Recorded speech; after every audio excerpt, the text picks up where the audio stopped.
Nah, kalau sudah dia diem aja, saya pengen makan. Nah, itu bukan niat, karena harus ada minimalnya dia. Kalau di rumah kita jalan turun ke dapur atau ke tempat makan, bisa jadi ketika jalan jatuh nggak jadi makan, itu dia sudah niat. Oke, ya. Nah, innamal a'malu binniyat wa innama likulli imrin ma nawa. Imrin ini adalah dikaitkan dengan ya muslim,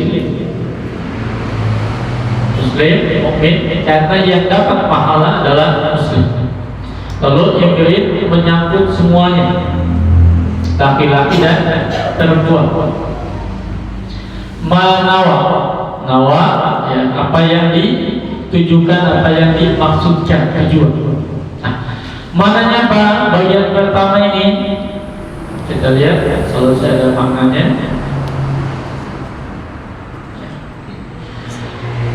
Rasulullah Shallallahu Alaihi Wasallam memberikan bocoran kepada kita tentang bahwasanya yang menjadi standar dalam amal itu adalah niat kita.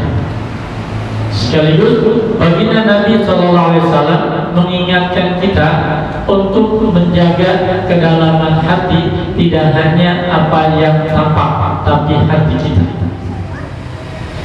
Yang ketiga, Rasulullah Shallallahu Alaihi Wasallam mengingatkan kita untuk tidak meremehkan dalam amal, baik untuk diri kita juga orang lain, karena yang jadi standar adalah niatnya, hati. Ya, saya cuma begitu. Nah, tapi yang dilihat adalah apa? Hati. Ada yang bisa mengalahkan hasil dengan hati. Innamal a'malu binniyat wa innamal likulli imrin ma nawa. Yang berikutnya adalah Rasulullah Shallallahu Alaihi Wasallam menegaskan kepada kita umat beliau bahwasanya yang harus diutamakan adalah manawa, yaitu yang dihasilkan. Itu apa? Pahala, ridho Allah, surga dan atau bebas dari neraka. Yang penting kan hasilnya. Tapi kita ini kelak bakal dinikmati tidak kelak di akhirat. Mana? Nah, lalu berikutnya adalah ulama melihat ya dalam kaitannya ini, yaitu dalam pertama klasifikasi, yang kedua posisi, yang ketiga adalah hukum. Baik ya. Yang pertama adalah dari klasifikasinya.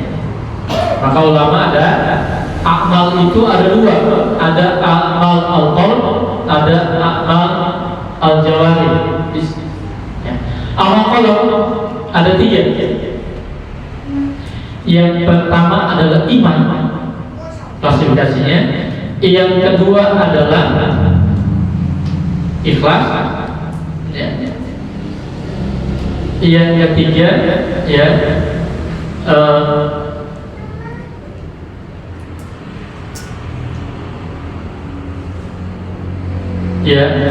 yang pertama adalah iman hati, yang kedua adalah terkait dengan ikhlas, yang ketiga adalah al-qasdu, terkait dengan maksud.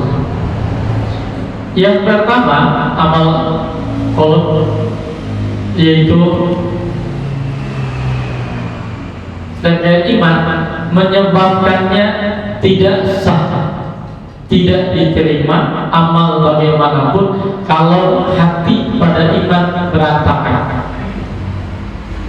Jadi sia-sia kalau kita mau naik haji, mau amal bagaimanapun, kalau hatinya itu berantakan, nggak yakin ya Allah nggak ada dalam hati, Nabi Muhammad bukan utusan Allah, Al-Quran bukan kitab Allah, dalam hati ini masih ragu, batal semuanya. Sehingga hati-hati orang yang meyakini ada nabi yang lain dari Jabal Ahmad, jadi dia sia-sia. Yang kedua, dalam amal kolom ini dalam ikhlas atau tidak. Nanti di situ ada dua, yaitu ada syirkul akbar, ada atas syirik. Syirik kecil yaitu riya, sum'ah. Apa bedanya riya dan sum'ah? Apa bedanya? Kalau riya itu adalah yang lebih senang, lebih giat kalau ada yang niat. Kalau sum'ah, kalau ada yang ngomongin, ada yang mendengarkan. Iya, dampaknya kalau yang pertama tidak membatalkan amal, tapi ia dapat menghilangkan pahala. Ya, yang kedua nih, dia misalnya sholat karena manusia, zuhurnya selesai, tidak kena hukuman, tapi tidak dapat pahala. Itu ya pada syirkul asghar, yaitu riya atau sum'ah. Yang kedua, kalau tasyrik itu adalah dalam makna mengikut sertakan karena Allah, tapi juga karena yang lain. Maka ia mengurangi pahala. Misalnya kita ya beramal karena Allah dapat, tapi juga ingin dengan pujian atau dengan dapat dunia, maka mengurangi. Misalnya pahala ini jatahnya 1 juta, tapi karena dia mengikut sertakan yang lain jadi 500.000. Ya. Sholat di Masjidil Haram dapat 273 tahun, 100.000 sekali sholat. Maka kalau dia karena yang lain, ia bisa berkurang, bisa sama dengan seperti kita sholat di Indonesia. Yang ketiga adalah amal jari pada al-qasdu, pada tujuan. Nah, nanti di sini lahir pada ikhlas atau tidak. Ya. Nah, yang kedua pada dampak amal, ya. Yaitu disinilah fungsi pada nanti amal dalam keseharian kita. Ya. Sehingga ada fungsi yang melekat pada jawari dalam niat, ya. Maka di sini dikaitkan dengan ia menjadi yang pertama tamyiz, membedakan dengan amal yang lain. Sholat 4 rakaat bisa sholat asar, bisa sholat zuhur. Kita puasa bisa puasa sunnah, bisa puasa qadha dengan niat. Nah, yang terakhir ya, karena 3 menit lagi,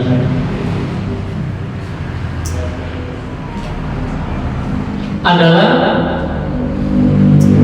nanti hukum bisa kita diskusi ya, yaitu bagaimana aplikasi dalam kehidupan dari innamal a'malu binniyat.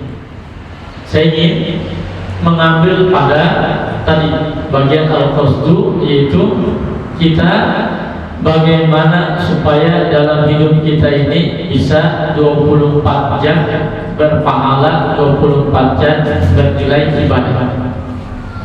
Maka aplikasinya dari innamal a'malu binniyat ini dalam 3 poin. Yang pertama, hidup ini harus billahi. Billahi dalam makna awali dengan niat atau doa supaya dapat pahala. Kita ada amal ibadah kita kalau dihitung dengan sholat saja. Sholat, sekali sholat berapa menit? Berapa bu? 5 menit ya. Kalau tidak ada bukan somai lewat ya. Nah, 5 kali 5 berapa? 5. Kalau usia kita 60 tahun dan kita hanya dihitung ibadah berpahala itu adalah sholat, maka kita ibadah hanya 6 tahun setengah saja, belum dipotong balik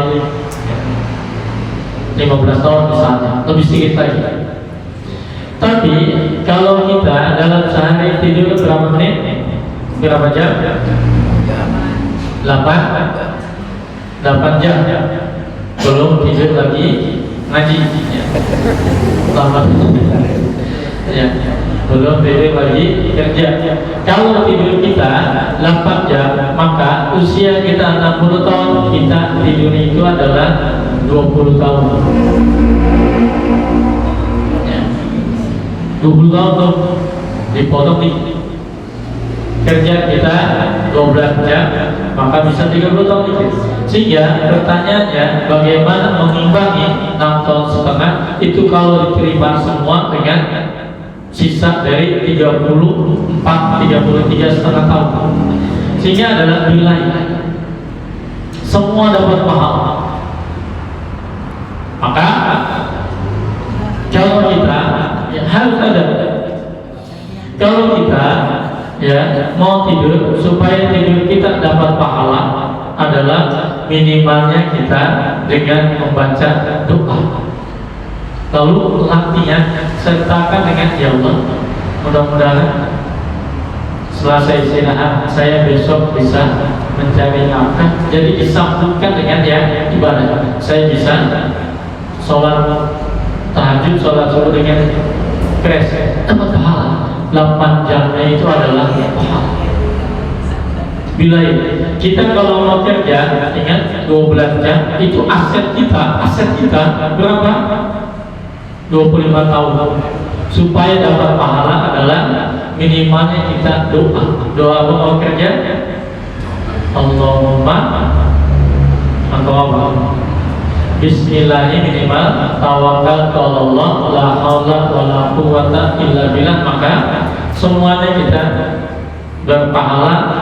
Lalu utamanya dikaitkan ya Allah, mudah-mudahan dapat rezeki yang halal, saya bisa ngapain istri benar. Itu bisnis pahala. Sehingga 20 jam kita itu adalah berpahala. Maka kita supaya dapat pahala, maka kita membaca doa minimalnya. Apa doanya? Bismillah cukup ya. Doa habis makan apa? Alhamdulillahilladzi at'amani hadza wa razaqanihi min ghairi haulin minni wala quwwati. Maka bisa menghapus dosa-dosa saya telah lalu ya, itu doa. Karena nanti ada kenapa itu pahala, hubungan suami istri juga pahala. Ada hadis, setiap kita itu kan ada pendamping dari bangsa jin, ada korin kita yang mendampingi. Jin korin yang mendampingi dengan muslim yang taat. Kalau dia baca doa masuk ke rumah, kalau dia baca doa ketika makan, maka jin akan mengatakan tidak ada tempat tinggal buat kita, tidak ada makan buat kita. Sehingga betul kalau nggak baca doa itu bisa ada sahabat makan nggak kenyang-kenyang. Kenapa? Kata Rasul, kul wasambilah, makan dan bacalah basmalah. Kalau tidak, setan ikut makan. Maka setan dengan hamba kering yang mendampingi hamba yang tidak taat itu adalah dia gemuk-gemuk. Coba lihat sampingnya, jin ya. Kalau itu cekik. Sehingga kalau hubungan suami istri tidak doa, itu sampai dalam hadis saya kan ajak setan tidak ikut-ikut. Tapi kalau tidak baca doa, begitu punya anak gede, bapaknya emosi, apakah bapaknya anak setan loh? Dulu ya. Nah, bila itu sesuai dengan paham. Nah, lalu aplikasinya semuanya kerja apa, kita kesini, kita mau belajar apa, minimal bismillah, lalu latihan dikaitkan dengan tolong ini dia kita belajar membantu sesama. Yang kedua adalah fillahi. Fillahi adalah bermakna apa? Harus yang kita lakukan bima amar Allah, sesuai dengan yang diperintahkan Allah dan Rasulnya, sehingga tidak bisa korupsi ya, karena sudah baca basmalah dulu dapat pahala, tidak bisa ya, karena bukan diperintahkan Allah. Kita tidur pengen pahala, tidurnya yang tidak halal di tempat yang tidak halal, ya tidak ada pahala. Kita kerja, alhamdulillah tidak ada pahala. Yang ketiga adalah lillahi ya. Lillahi yaitu adalah apa?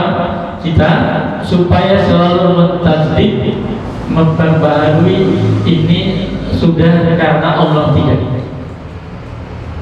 Jangan ada yang karena manusia.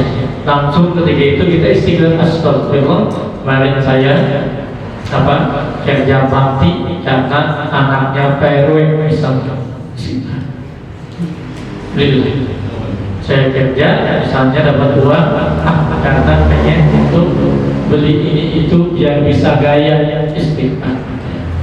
Nah, baik, ingat waktu ya, kita lanjutkan menaruh dengan kita diskusi nanti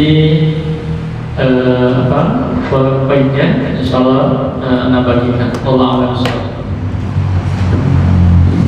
Dan kalau yang Ustaz nanti yang telah tadi memaparkan kepada kita materinya ya, niat insyaallah poinnya tadi di antaranya goalnya dari materi tadi adalah pertama adalah kita bismillah ya, apa hadis insyaallah. Kemudian kita belajar memaknai arti kata-katanya tadi, lafaznya. Kemudian di antaranya adalah nanti kita memaknai maksudnya juga, insyaallah. Dan para bapak jamaah sekalian, kita juga membagikan lembar kajian ya. Jadi nanti mungkin bisa lebih hafal, nanti bisa hafal juga, insyaallah. Jadi kemudian kita juga setiap kajian ini nanti ada di YouTube. Jadi kita nanti ada di YouTube, jadi kita review lagi gitu supaya kita bisa hafal ya seperti itu. Jadi mungkin pekan depan udah hafal hari ini, insyaallah. Baik, saya kalau Ustaz dilanjut dengan agenda tanya jawab kurang lebih 10 menit nanti. Saya persilahkan dua penanya. Apabila dari apa mungkin ada yang mau nanya? Ada yang bertanya? Tidak ada? Dari Ikhwan? Bapak-bapak? Ustaz Suripto? Ya. Satu lagi? Tidak ada? Baik, bangga Ustaz Suripto.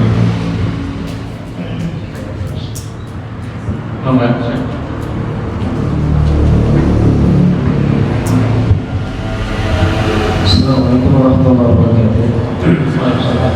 Terima kasih atas waktunya. Terkait tentang hadis niat ini yang ingin saya tanyakan, Ustaz, itu bagaimana status niat kita ketika kita sudah berniat, misalnya hari ini ada kajian duha, kita malam-malam hari sudah punya niat untuk hadir, namun ternyata karena satu dan lain hal yang kita anggap ada urusan urgent yang lain, misalnya urusan keluarga atau yang lainnya, sehingga niat kita untuk bisa hadir jadi terganjal. Apakah niat kita yang sudah niatkan sebelumnya itu sudah dinilai di hadapan Allah sebagai pahala atau tidak? Gitu. Karena ada satu hadis yang pernah dengar, benar tidaknya, bahwasanya ketika kita punya niat yang baik, maka itu dicatat sebagai amalan pahala. Tetapi ketika kita ada niat yang jelek, yang buruk, sebelum kita melaksanakannya, maka tidak dicatat sebagai keburukan, kecuali dia melakukan keburukan itu baru dicatat sebagai keburukan. Nah, bagaimana Ustaz tanggapannya?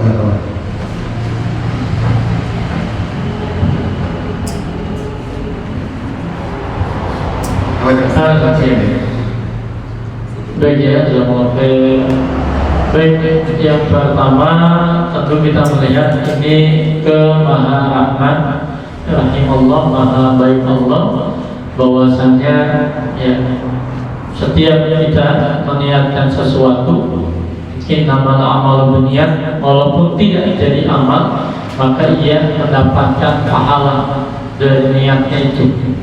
Fa innamal likulli imri'in ma nawa, maka orang yang dia niat, saya niat malam pengen sholat tahajud, sudah tuh ya. Tapi tadi ya, kembali ke definisi niat, harus muqtarinan bi fi'li. Jadi kalau misalnya dia tidak mau, dia dapat pahala sholat tahajud itu. Tapi kalau dengan cara dia pintunya ditutup lalu bilang nanti jangan dibangunin saya, lalu tidak ada alarm segala macam, ya memang dia niat doang, maka tidak dapat pahalanya. Nah, yang kedua sebaliknya, tapi kalau dia mau melakukan dosa dan niatnya saya mau melakukan maksiat A, tidak dilaksanakan, tidak tercatat sebagai dosa. Sehingga ini adalah keuntungannya. Nanti ada hadis yang menarik, kita bisa beramal mendapat pahala tanpa amal, itu dengan niat.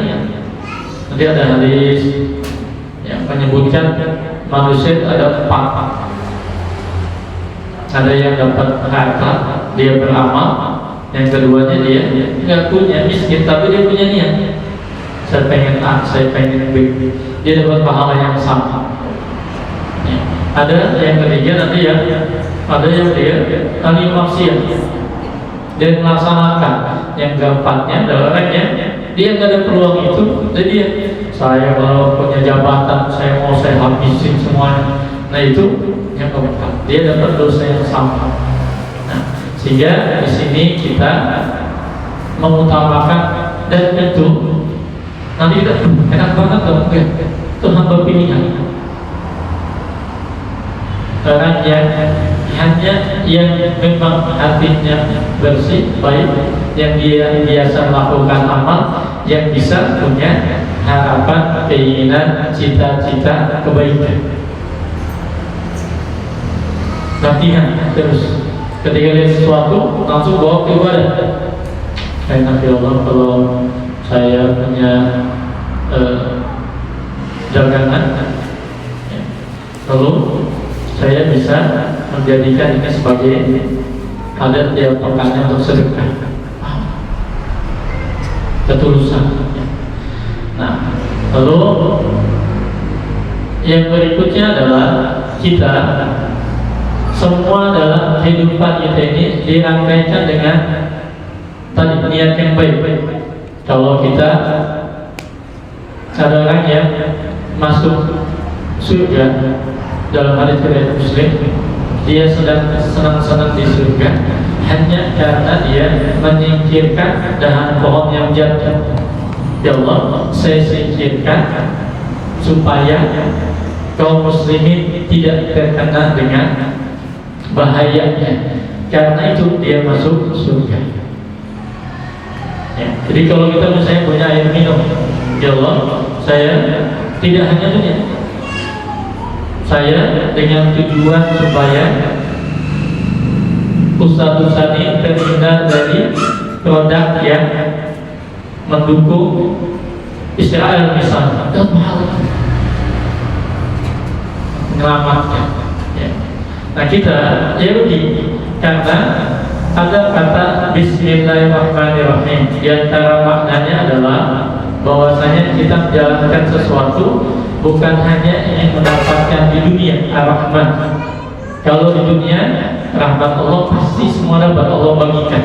Jangankan kita, hewan binatang pun mendapatkan. Tapi bagaimana kita mendapatkan ar-Rahim Allah yang hanya diberikan kepada hamba yang beriman. Jadi kita ingin supaya kelak di akhirat itu dapat gajinya, kerja kita dapat, nanti didapatkan pahala dari kita bekerja. Kalau dunia pasti dapat, Nanti gimana ini mengantarkan kita mendapatkan karunia Allah? Di antaranya adalah dengan kita memperbaiki, memperbanyak untuk anak. Mudah-mudahan ini tidak hanya dia kerja dapat uang, mudah-mudahan kelak bisa mendoakan kita. Udah paham? Jadi aslinya enak banget. Jadi hadis yang ke-37 itu ada tentang hamma bihasanatin. Siapa yang punya hammu, hanya kepengen melakukan kebaikan sudah dicatat Allah. Nanti latihan. Butuh diatur latihan. Kita beli pakaian tidak hanya apa nih supaya dapat rohnya apa, dapat pahalanya apa. Kita makan supaya dapat pahalanya apa seperti ketika kita masak supaya saya masak supaya dapat pahala ya anak-anak ya pada saat suami bekerja dengan baik itu pun melahirkan kita pahala. Nah lalu ya yang berikutnya adalah kalau dosa dia sudah dengan niat lalu dia melaksanakan, dia mendapatkan dosa ya, yang lebih berlipat daripada memang dia tidak ada niat. Nah, jadi yang menarik ada hadis riwayat Imam Muslim ya. Ada Abu Zaid dan Ma'an ini bertanya, dia bawa uang lalu simpan di masjid. Dia niat untuk sedekah, yang ngambil malah anaknya. Niat yang sedekah malah yang ngambil anaknya. Kejadian itu dilaporkan pada Rasul. Ini bagaimana nih? Nah lalu kata Rasul, bapaknya engkau mendapatkan pahala sesuai dengan yang engkau niatkan, walaupun tidak ada. Nah ini sama dengan kalau kita ngasih belum jelas nih, tapi kita niatnya A membantu, walaupun dia ternyata bukan hak, ya bukan yang hak dibantu, dapat pahala.